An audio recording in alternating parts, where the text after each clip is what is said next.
Good morning everyone and welcome to the big shave on Tuesday the 13th of November 2012. Hello, my name's Steve Farragher and this is an instructional shaving video, and there's probably two groups of people watching this. There's probably people who've just found it and don't know what the hell I'm going on about, and then there's people who have been, who watch them regularly. To the people who don't know what's going on, you wonder why I've got a pink beard.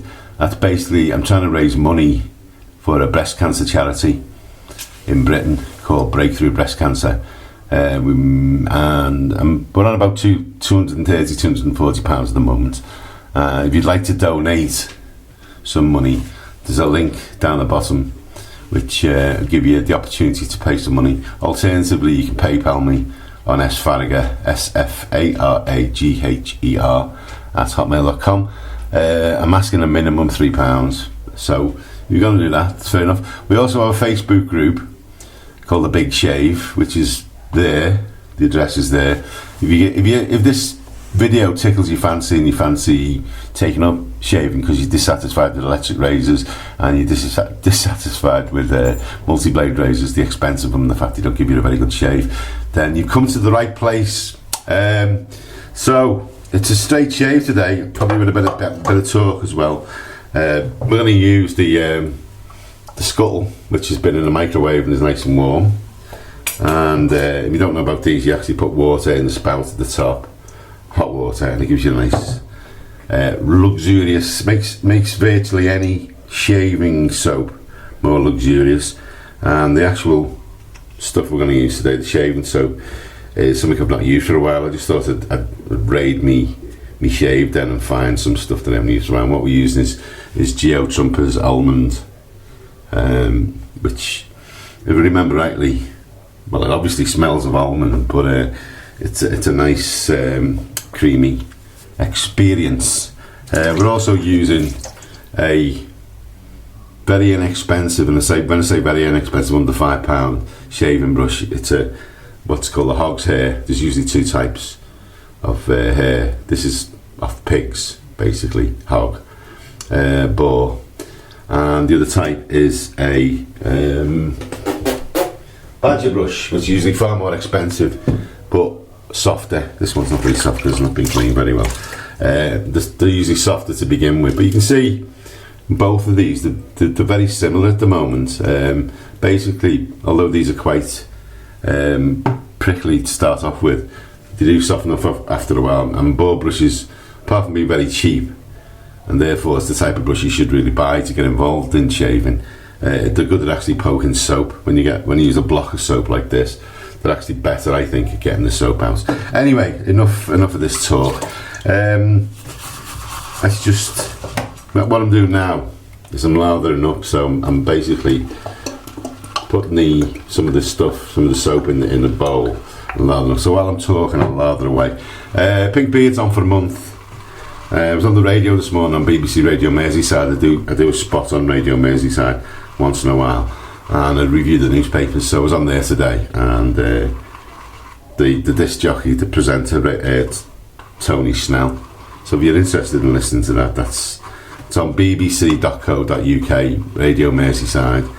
Look on Tony Snell, Breakfast, the 13th, and play again. I'm on about 7:15, 20 past 7, and about 5 to 8. So, what are we on here now? What are we on? What are we talking about? We're talking about shaving, and we're talking about the advantages of shaving. Now, I haven't had a shave for a while. I've had a shave for about 3 days because I've just been too busy.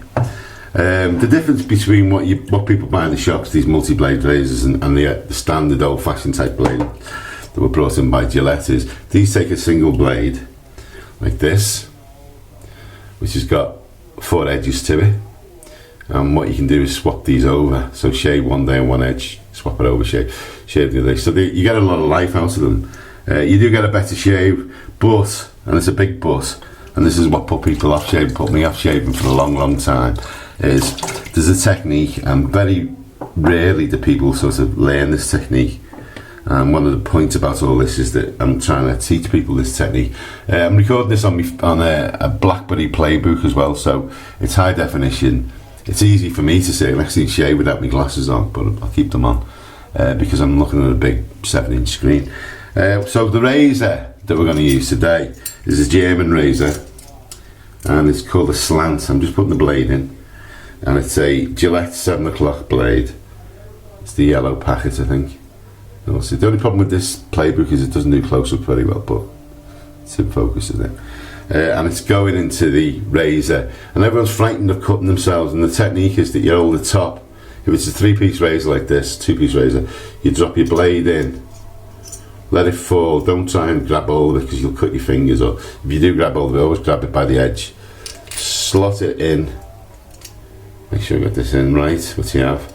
This is a very unusual razor. It's a German razor made by the Merkur, I always don't know how to say that either. Merkur, I say, because I'm from Liverpool. And it's got a strange sort of beveled edge to it. You can see that. So one side of the head has got a bigger gap than the other. And this is how it lies flat onto the face. Now, okay, so that's what the shaving soap looks like once you've had a little go at it. You let it settle for a bit. Because it's in the bowl, it's coming out really warm. So the first thing that you do when you're getting shaving is prepare your face. I prepare my face just by rubbing water in. People put different lotions and potions on. And so once the face is wet, you'll find that the soap sticks to the face, and spend a bit of time making sure the soap goes right into the skin. If you use the canned spray, you tend to spray that in your hand and just dab it on. It doesn't actually go right into the skin, into the beard. And part of the soap's job is to soften the beard up. It's also to act as a lubricant with the blade in your face. Okay, so that's the first bit done. Now the other thing we're going to do, we're going to shave in 3 directions. We're going to shave with the growth. My growth goes down. I'm going to shave against the growth, across the growth, and then we're going to shave against the growth, which is basically straight upwards.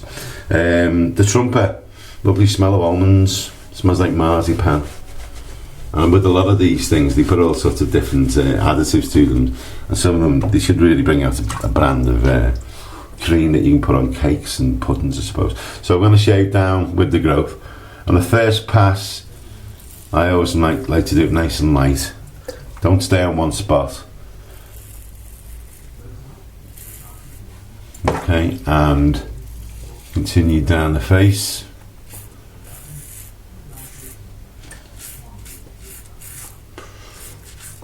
So what's been happening in the world? The last couple of weeks have been very busy for everyone, really. You know, in America we've had the election. Obama's been brought back, and I know a lot of people, a lot of Republicans will be upset at that. I think you've got an opportunity. I think all Americans have got an opportunity to pull behind the president now and try and make these last 4 years benefits everyone, whether you're a Republican or a Democrat. I think that it's probably, you know, in the States there's an opportunity to everyone to pull together. So that's the first pass. You can still hear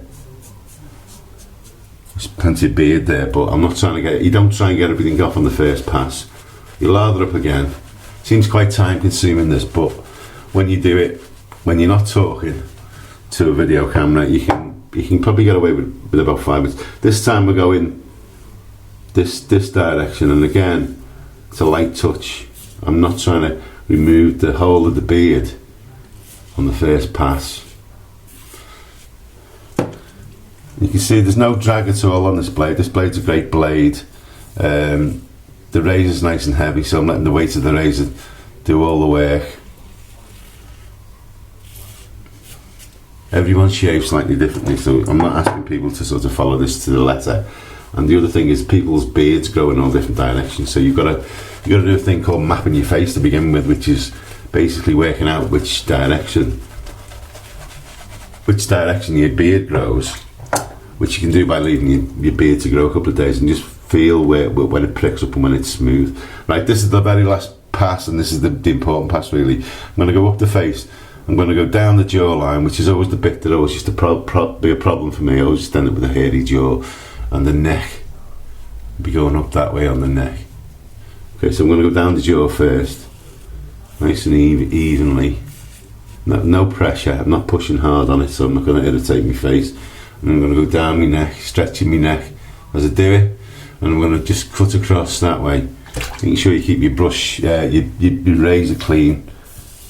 Soap all the time. I'm flipping the head around, so using the opposite side of the blade. And on the third pass, that's just the pass that you take most time over. You feel your way around your face. You feel where there's little rough bits. Don't stay too long on one spot because you will make your face angry, make your skin angry. And again up. And I'm only passing once. I'm not staying on the one spot because I know using three passes will keep it nice and smooth. What else is happening? The BBC in Britain's in a bit of a mess, really. BBC, don't know whether these stories reach America and other places, but the Director General of the BBC's resigned, but he's managed to get paid a year's worth of wages. So you watch the soap off, and everyone's a bit worried about that. He's taken away £450,000, and I've never known anyone resign from a job and get that amount of money. Everyone's up in arms about it, and it seems unreal that people can do that. It seems like it still feels like there's one law for the rich and one for the poor. Right, I will finish off first of all with some cologne, and we're using Arko Cool Cologne, which is basically alcohol with some sort of additive to it. This has got a tiny smell. I'm not really sure what it is, but it feels very very enlivening when you put it on. And I always rub my forehead as well as my eyes and my face. And what this does is it dries off the face. I think it closes the pores as well, and makes you feel really good as well. Arko as well. I always go on about Arko, but Arko is a very cheap but effective introduction for people, and I think even if you start buying lots of expensive colognes or aftershaves, you'll still go back to Arko now and again. And I finish off with a bit of Arko moisturising cream full of beeswax, and again, this is my favourite because you end up rubbing it into your skin, makes your skin nice and fresh looking. So you go into work or go on a date or whatever, and you look and feel very good. I think shaving's more about how you feel at the end of it rather than how you look. And we're nearly at the end now, so if you're interested in finding out more, join the Facebook group. It's a very interesting, enjoyable, educational, entertaining group. There's about 270, 280 members from all over the world, all contribute, all talk, all swap, all have a good time.